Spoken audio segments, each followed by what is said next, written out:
I'm so sorry. Okay. There you go. So first, Michael, before I get into my questions, how are you doing?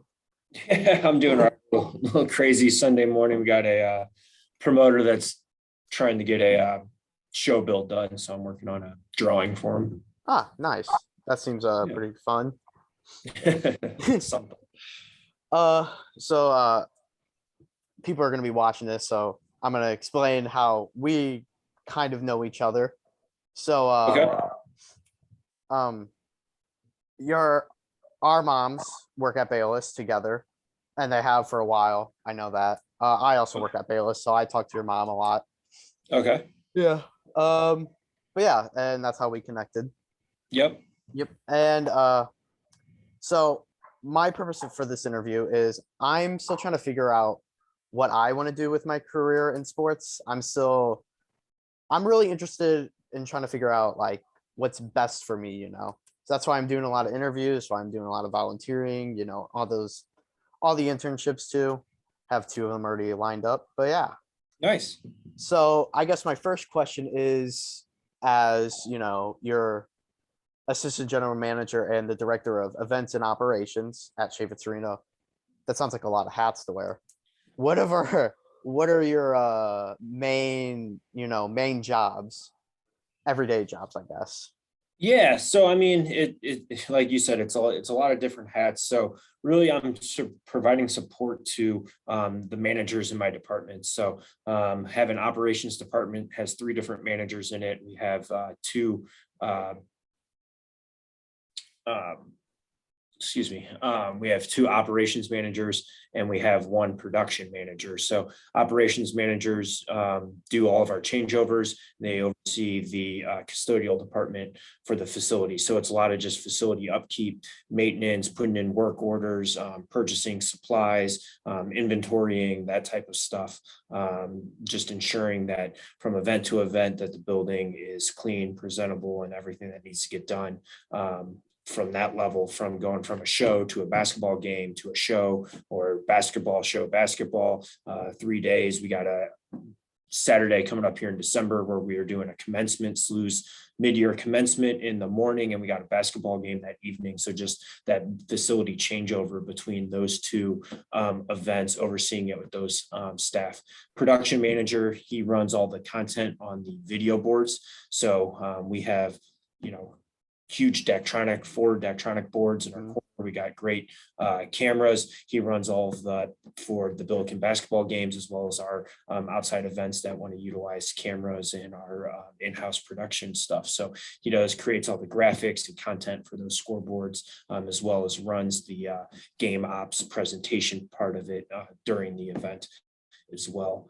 Then on the event side, we have two event managers and a guest experience manager. So our two event managers handle all of the logistics and coordinating coming up into the event. So all of the advances and stuff with different shows, making sure all the details are there. They put together, we call them a data sheet, which is basically the Bible. And they're kind of the quarterbacks for show days. Everything runs through them, and they're disseminating the information to the appropriate departments and making sure everyone knows what their job is on show day and event day.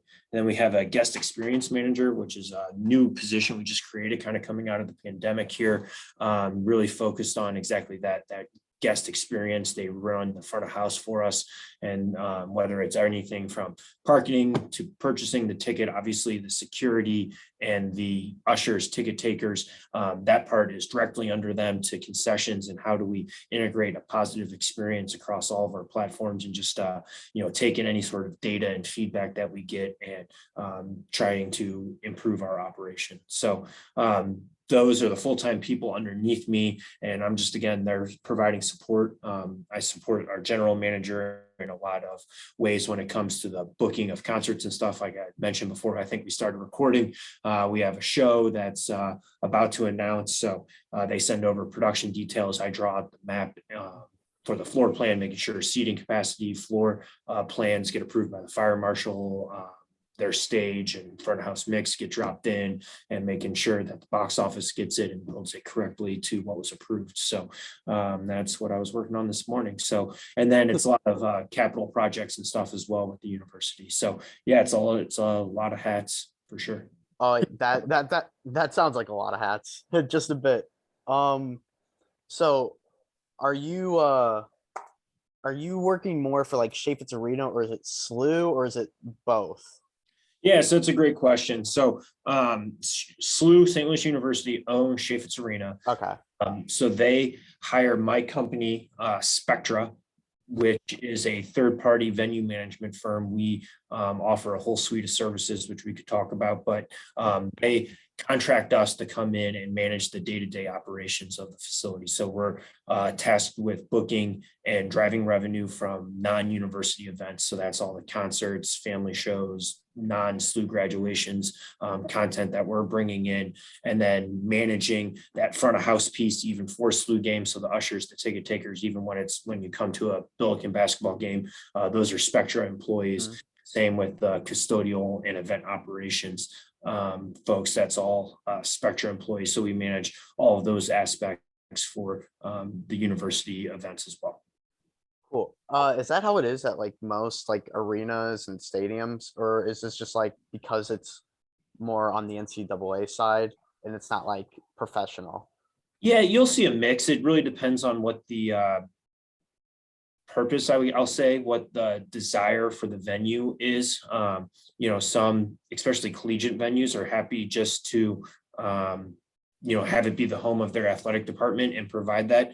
Others, like when this facility is 13 years old, when they built it, they had the idea of hosting events and driving revenue to help offset some of the expenses towards the construction and side of it. So it really just depends on what the mission of the building is. I mean, most of these things, they want to, not many are profitable, but want to be as close to breaking even or turn a profit as possible. So a lot of places will outsource to a third-party company. There's a few of us out there. There's ASM Global, which is huge company. There's Spectra. Oakview Group is just getting started, and they actually there's a pending merger between my company Spectra and Oakview Group out there.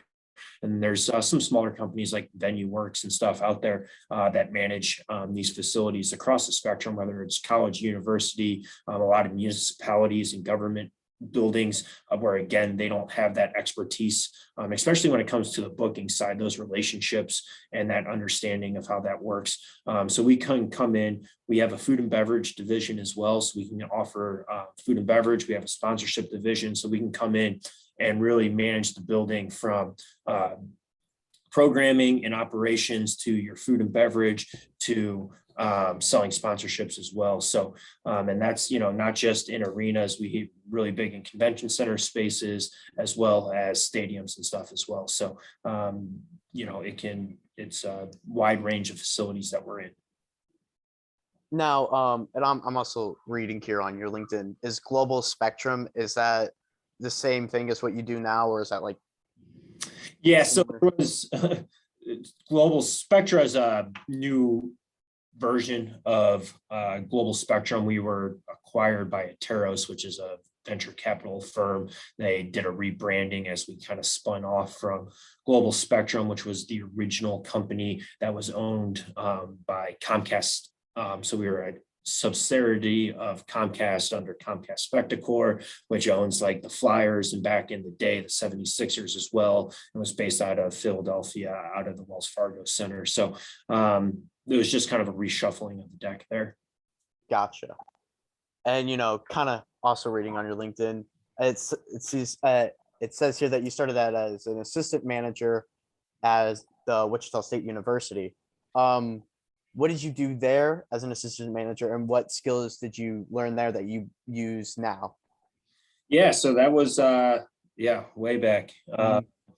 I was actually a graduate assistant getting my master's at Wichita State. So I was an intern here locally in St. Louis. I'm a St. Louis guy. So I was working for the Missouri Valley Conference And back then, Wichita State was a member of the Missouri Valley Conference, and parlayed that internship into this graduate assistant position.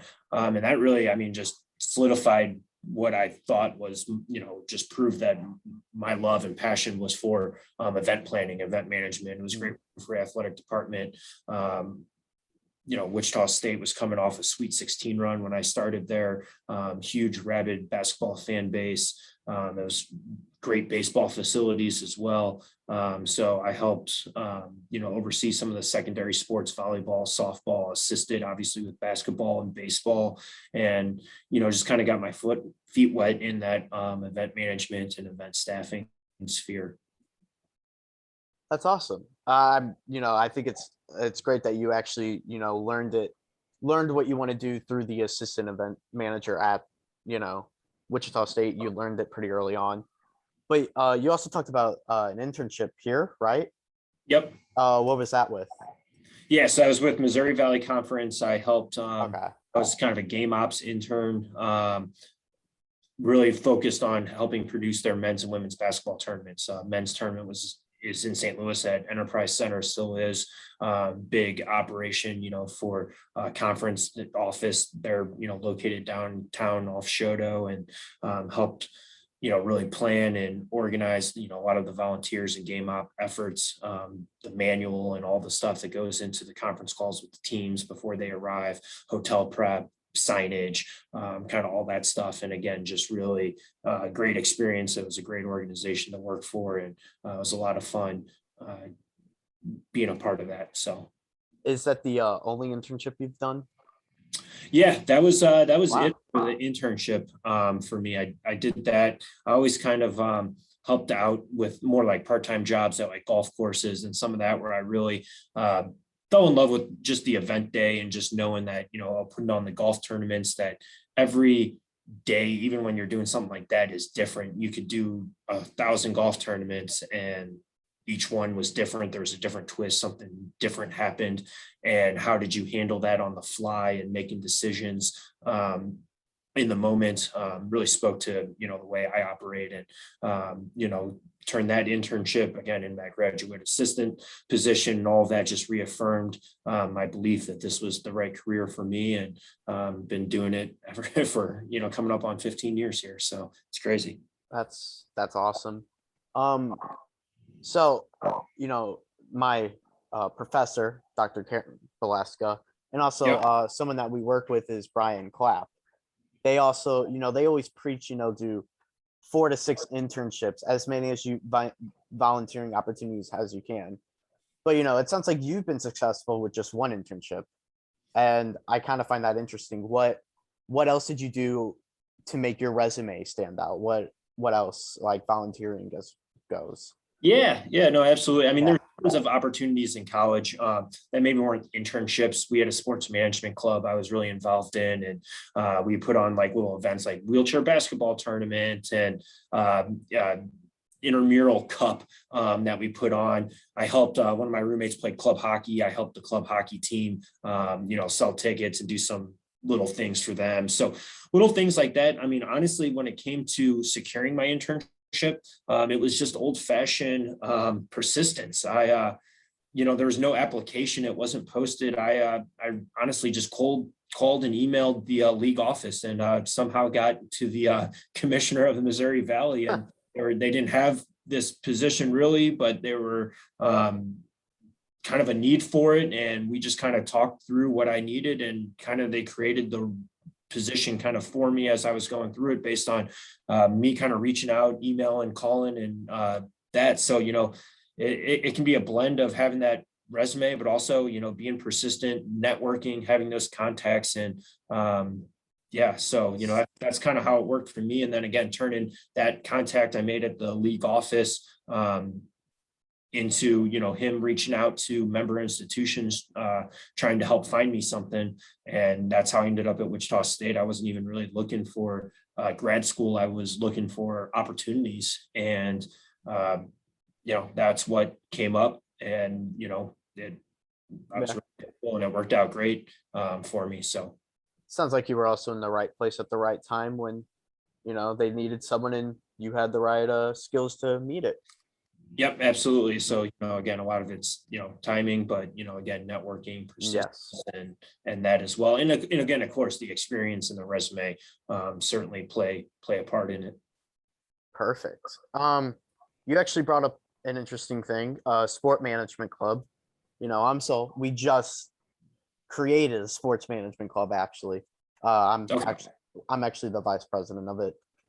But yeah, we've actually started doing other things, started setting up events. Like we are actually going to the Super Bowl this February. And Oh, nice. we're actually gonna be volunteering there. Um, you said you set up events there, right? Like with your college, you did the wheelchair basketball. Is that what I heard? Right? Yeah. Yeah. Okay. How did you go about setting up all those events? You definitely did it at a much bigger school. Is it, what is the process for that? If you, Yeah, I'm trying to think back and remember.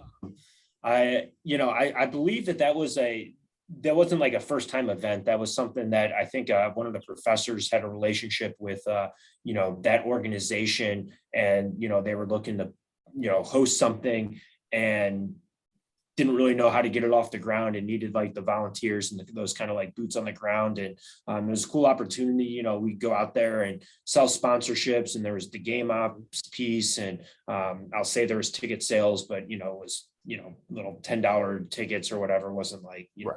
a show.